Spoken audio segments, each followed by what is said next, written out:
ये जानिए, आईसीसी ने भारतीय क्रिकेट टीम के कप्तान सूर्य कुमार यादव की सरजनिश कर दी। पाकिस्तान ने सूर्य कुमार यादव के बयान के खिलाफ आईसीसी से शिकायत की थी।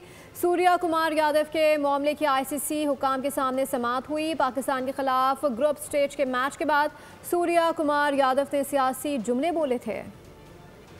पाकिस्तान का एहतजाज सदा बसहरा साबित हुआ। सूर्य कुमार यादव को मामूली सरजनिश के बाद तमाम इल्जामात से छुटकारा मिल गया। पाकिस्तानी खिलाड़ियों से मुसाफे से इनकार हो या सियासी बयान, भारतीय कप्तान ने कुछ गलत नहीं किया। आईसीसी ने क्रिकेट वर्ल्ड को बता दिया, सैया भाई कोतवाल अब डर काहे का। भारत ने आईसीसी में नारा बुलंद कर दिया।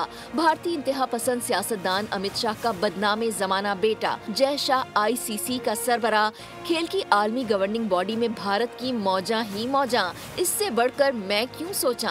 आईसीसी ने भारतीय कप्तान सूर्य कुमार यादव को मुस्तकबिल में सियासी बयान न देने की हिदायत कर दी। भारतीय कप्तान को मुस्तकबिल में मोहतात रहने की हिदायत भी की गई। सब्सक्राइब करें और बेल दबाएं ताकि कोई खबर रह न जाए।